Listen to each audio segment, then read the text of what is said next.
ખોટે ને લઈ જ નહીં તો લાગે બધાને એ લાગે છે પણ સંતોના શબ્દ નથી લાગતા. અને જો સંતોના શબ્દ લાગી જાય ને, આ શબ્દ ગુરુજીના હાચા જેના હૃદયમાં લાગ્યા, આ તો સદગુરુના શબ્દો તો હાચા છે પણ જેના હૃદયમાં લાગી ગયા અને જેનું હૃદય ઘાયલ થઈ ગયું છે એના તણના પડદા તૂટ્યા, પછી અનુભવ થઈ લાગ્યા, એના તણના પડદા તૂટે, બીજાના તણના પડદા તૂટતા નથી. અને તણના પડદા તૂટે ને તો જ આ અનુભવ જાગે નહીં. એટલા માટે જ્યાં આપણે ગુરુ મહારાજે રાખ્યા છે ત્યાં જ રહેવાનું. હવે બીજી કોઈ પણ કલ્પના કરવાની કે રામ નામ તું રાખ હૃદયમાં, કાઢી કલ્પના કાશી, આદિ અંત મધ્ય બોલે. ત્રણ કાળમાં વસ્તુ બોલતી હોય એને સત્ય કહેવાય. એક કાળમાં બોલતી હોય, બીજા કાળમાં ન બોલતી હોય તો એને સત્ય કહેવાય નહીં. વસ્તુ છે ગુરુ મહારાજ જે આપી કાંઈ બોલે, આ દિવસ બોલે જ છે, બોલે કઈ નથી, બોલે જ છે. અને બોલે એટલે ચેતન છે. પણ ક્યારે ચેતન થયું કે ગુરુ મહારાજે જ્યારે આપણે ચેતનની ઓળખાણ કરાવી, કહે રવિરામ ચેતન જબ જાયગા ભયા બ્રહ્મ ઉજિયારા રામ માયા. હવે મૂળમાં માયા નથી તો બધા માયાના વખાણ કામ શા માટે? વિચાર નથી, વિના વિચાર સકળ જગ, જ્ઞાન વિના ગુસ્વાય રામ. જ્ઞાન નથી એટલે આખું જગત ગુસ્વાય છે. અને જે હાસુ જ્ઞાન મળે છે ત્યાં કોઈને બેહવું નથી. આપણે કેટલા જણા બેઠા છે પણ એ હાસુ જ છે. હું કે સિંહના કે ટોળા હોય નહીં, અને ટોળા કરીને કરશું હું. આમાં તો વિચાર વગરના માણસ જો આવી જાય અને તો આપણે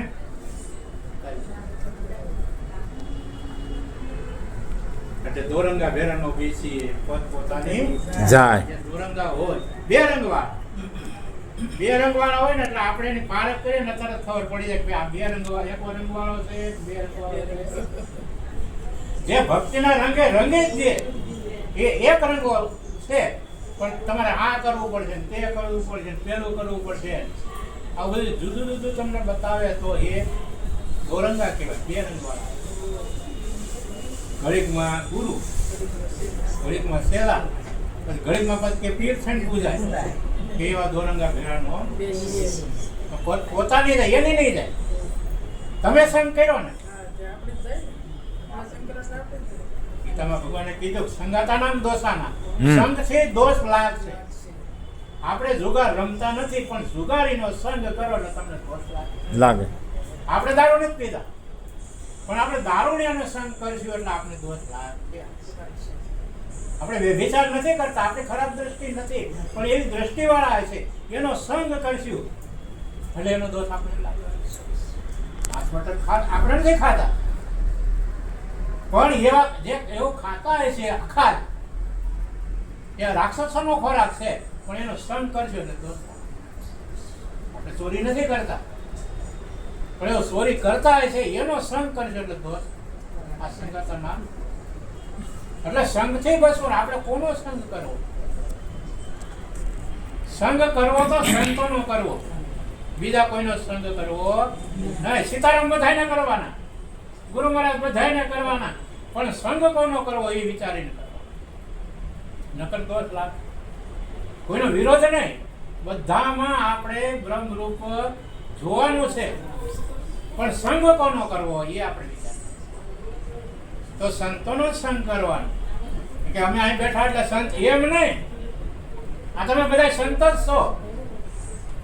આમાં ગમે નો સંગ કરવો. આપણે નવરા પડીએ એટલે કોઈ પણ ગુરુભાઈને ઘર જશે બેહીને સત્સંગ કરીએ, કરીએ કઈક ન કરીએ. પણ આપણે ઓટલે બેઠીને ઓલા મારી તારી કરતા હોય અને ત્યાં આગળ બેસી જઈએ તો ગમે એવી વાત કરતા હોય તો આપણે માથું તો હલવાનું. આપને ખબર છે કે આપણે એની કાંઈ કાંઈ લેવા દેવા નથી પણ ખોટી સાક્ષી પૂરવી નહીં, આમ આમ કરવું. હાસો ને બેન તો કે હા, ના પાડી તો દુઃખ લાગે.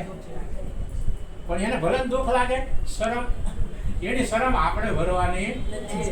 આપણે એની શરમ નહીં ભરવાની. તમારે આ વાત કરી, બીજી વાત કંઈક વાત કરો, પણ આ વાત અમે સાંભળવા માટે અમારે આ વાત નથી સાંભળવી. પણ એમ કોઈ કે એટલું ન કે, એટલે કેવાનો સંગ કરવો?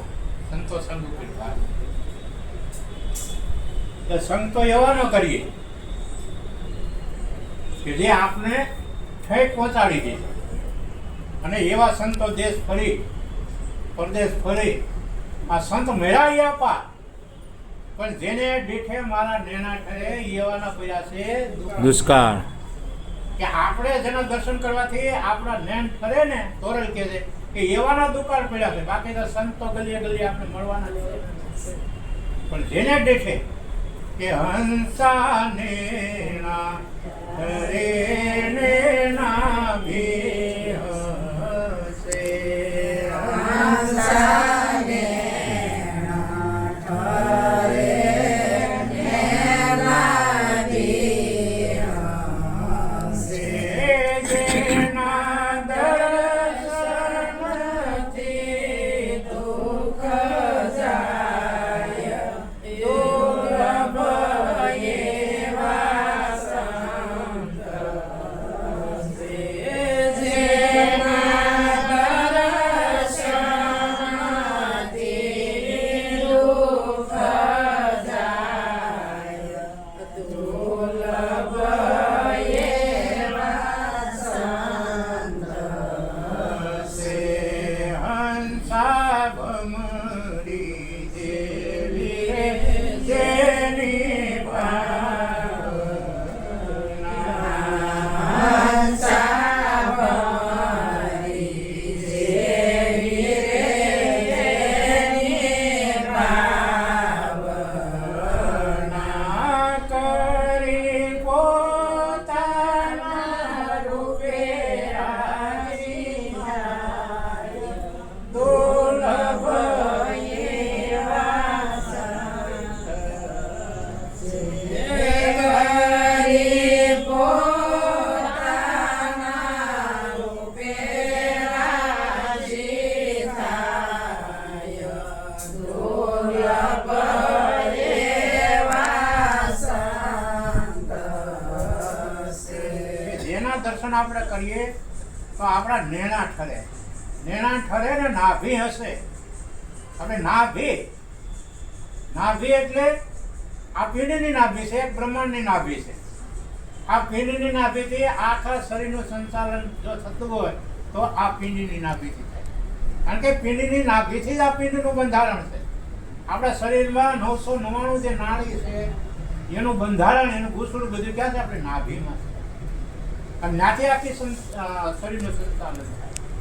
પણ જે ભય રહિત વસ્તુ જે છે, એ વસ્તુ જે છે, એ જે નાભી છે, બ્રહ્માંડની નાભી છે, એ વ્યાપક. અને એ નાભીનું ગુરુ મહારાજ આપણે ભાન કરાવ્યું છે. અને ત્યાંથી તેનું હસવું થાય. આ તો હમવાડિયા મળે ને, આ તો ગંગા સતી નથી કહેતા કે ભાઈ અંતર ભાંગાવીને કે ઉઘરો ન આવે, પાનભાઈ ન થાય. હાથે હાથે વાત તો કરવી છે. એવો મળે તો થાય ને. હા, કારણ કે જે નાભીથી બોલતા હોય, ઘણા અહીંથી બોલતા હોય, અને દાદા ભાગના તો કંઠમાંથી બોલતા હોય, ઘણા અને દાદા ભાગે મુખથી. ગુરુમુખી હોય તોય અહીંથી બોલે. જે નાભીમાંથી બોલો, કારણ કે શબ્દનો ઉપાડ જ જેનો જ્યાંથી થાય, એ શબ્દ ક્યાંય પણ અટવાય નહીં. ન ક્યાંય વિષયમાં અટવાય કે ન વેખરીમાં પામરતામાં અટવાય. સીધો ડાયરેક્ટ જે શબ્દ જે છે એ આપણા ચિત્તમાં લાગે. આવા જે સંતોના જે શબ્દો છે એવા સંતો મળે તો આપણા ગદગદ આપણા. કારણ કે જે નાભીથી હશે ને એનો દેહાધ્યાસ છૂટી જાય. એનો દેહાધ્યાસ છૂટે. અને ત્યારે ખરેખર અહીંયા દેહ નો સામે હોય, ન હોય તો અહીં હોય, ન હોય. હા, એ વિધેય પર નું મળવાનું થાય. એટલે દેહ દ્રષ્ટિથી આપણે મળીએ ના સંબંધી હોય તો એ રીતે આપણે મળવાનું છે. સંતો મળે આપણે એ રીતે મળવાનું થાય ને. તો સંત મળે એટલે સદગુરુ મળે. સદગુરુ મળે તો એની ભાવના કેવી હોય? ભમરી જેવી જેની ભાવના પોતાના રૂપે કરી રાજી, આખું પોતાનું રૂપ આપી દે છે. એમ સદગુરુ આખું એનું રૂપ આપી દે છે, એનું રૂપ આપી દે છે. સદગુરુ એટલે નામ સ્વરૂપ, અને એ નામ સ્વરૂપ જ આપને બનાવે છે. કોઈ સદગુરુ છે શેલા બનાવતા, અને શેલા બનાવે એને સદગુરુ કહેવાય. તમને શેલા સલાહ રાખે, પેલા નો કરે. અરે અરે આવી પાંચ ભમરી લાગી ઉડવા, ઈયર લાગી ઉડવા, એવો ભમરીનો થઈ ગયો છે સંગ. એવો સદગુરુનો જો આપણે સંગ થઈ જાય કે આપણે પાંખો આવે ને આપણે ઉડવા માંડે. પાંખો આવે ઉડવા માંડે ને તો અર્જુન મહારાજ એમ કહે છે કે આડી નદી તાપી જેવી નદી આડી હોય અને નીર ભરી વહેતી, અત્યારે ચોમાસામાં આખી નીરથી વહેશે ને પંખીની ક્યાં પડી? બેસે નહીં, નાવડી. એને નાવડીની જરૂર પડે નહીં. કોઈ પણ આવરણ તમને આવે જગતમાં તો સદગુરુએ તમને શબ્દરૂપ બનાવ્યા છે, તો કોઈ પણ આવરણ આ જગતનું તમને રોકી શકે નહીં. એને નિંદ નહીં પણ ઘડી શબ્દમાં ઝીંકો એમ સદગુરુના શબ્દની ખબર પડી ગઈ, એનું અજ્ઞાન આવરણ રહેતું નથી. એટલે જગતનું આવરણ કોઈ એને નડતું નથી. આ મંદિરામ મહારાજ છે, આ સામબા મહારાજ છે, એના જે જુવાન દીકરો મરણ થયું, પણ આપણે જોયું કે એને કોઈ આવરણ આવ્યું? ન આવરણ આવ્યું. એને સતત ભજન કર્યું. નકર કરીને આ શું કહેવાય, મરી ત્યાં ગયો. કારણ કે મહેમાન આવ્યા એને કોઈ દિવસ જવાનું છે કે નથી જવાનું? આ દેહ પણ દેહ નથી જવાની એ વસ્તુ જેને જાણી લીધી છે, એના જગતમાં કોઈ આવરણ આવતું નથી. હંસા નિરમળ તારે જે હંસા નિરમળ તારે જે દોષ દ્રષ્ટિ ન હોય દુર્લભ એવા સંત દોષ દ્રષ્ટિ ન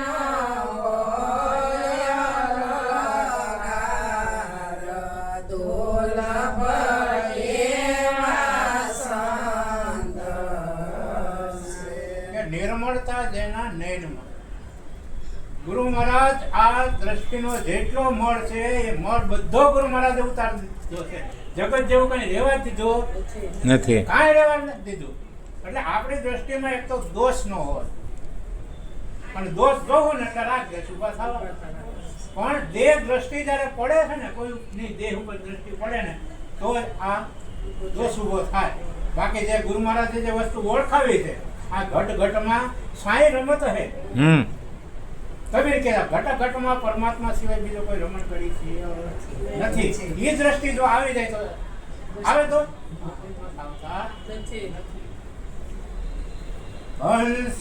હંસાવાણી જેની રે અમૃત જેવી હંસાવાણી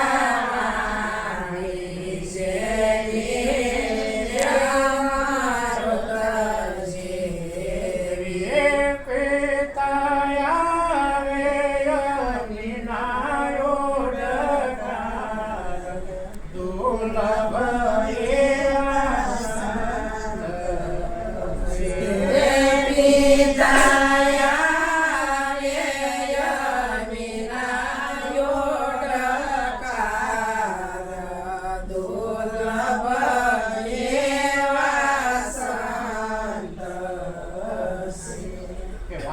અમૃત જેવી.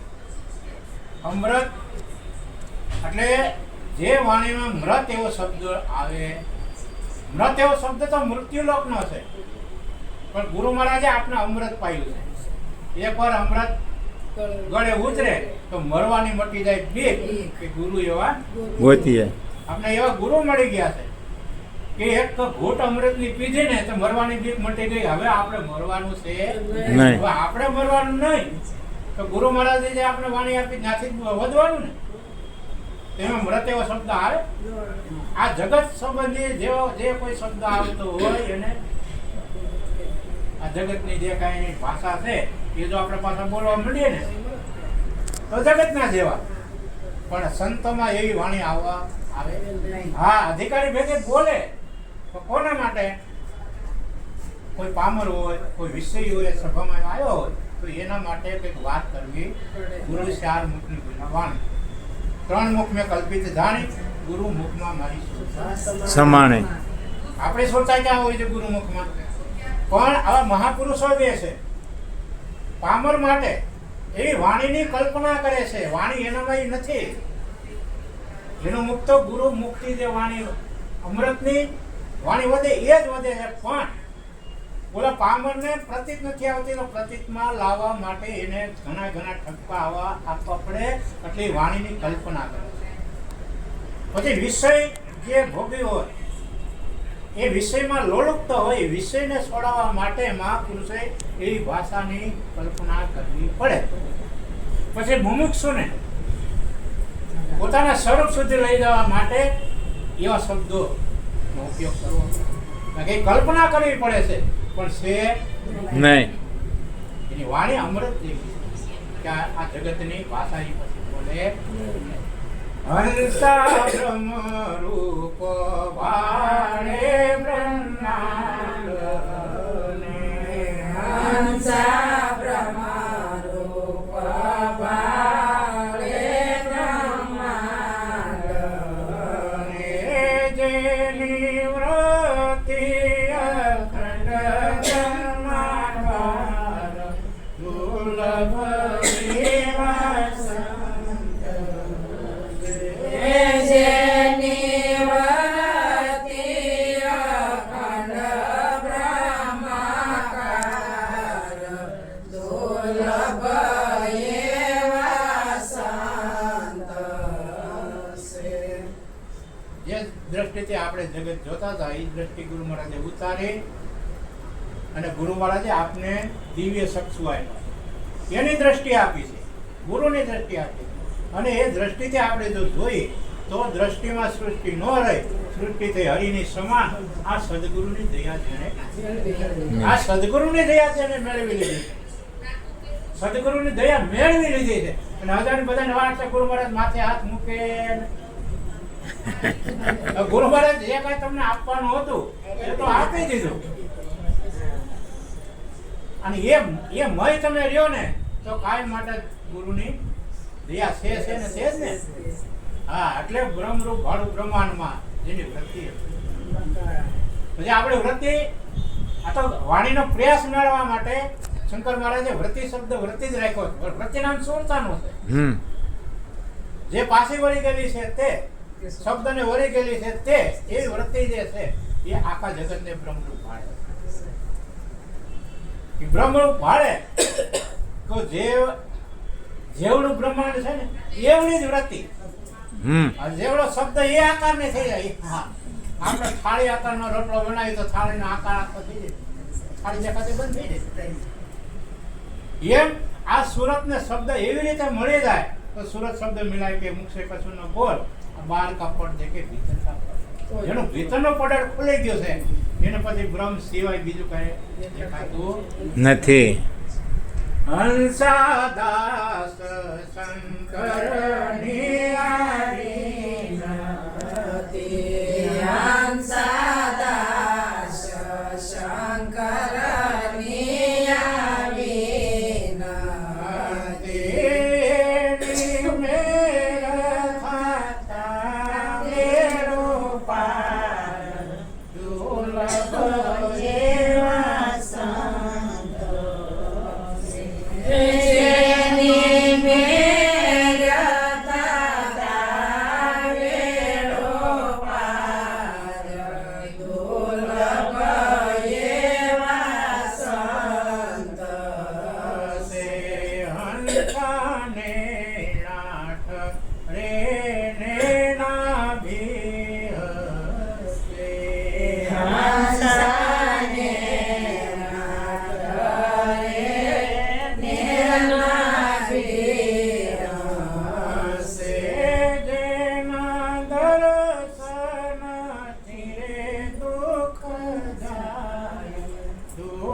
જેના દર્શનાથી દુઃખ જાય દુર્લભ એવા સંત છે. દરેક મહાપુરુષો એને સાક્ષાત સદગુરુ મળી ગયા છે એને પૂર્ણ બનાવી દીધા છે. પૂર્ણ બનાવી દીધા હોવા છતાં જેને દાસત્વ સ્વીકાર્યું છે, દરેક સંતો કે ભાઈ દાસાનું દાસ, દાસ ભાવે ભક્તિ કરી છે કે હંસા દાસ શંકરની આ વિનંતી કે મારી આ વિનંતી છે કે જેની મેર થાતામાં બેડો પાર. હા, જેની મેર થઈ જાય એટલે ગુરુની તો મેર થઈ જાય. અને ગુરુની મેર ક્યારે થાય કે બધા આપણે ગમે ત્યાં જાય ને તો જાંગરમાં વસ્તુ આપે. શું આપે? જાંગરમાં આપે. હમ. આપણા ગુરુ મહારાજે આપણે રીત આપી છે, આપણે રીતે ચડાવ્યા છે અને રીત પ્રમાણે જો હાલીએ તો ગુરુની કાયમને ઉપર આપણી ઉપર એમ થતી રે ને રે. બોલો સદગુરુ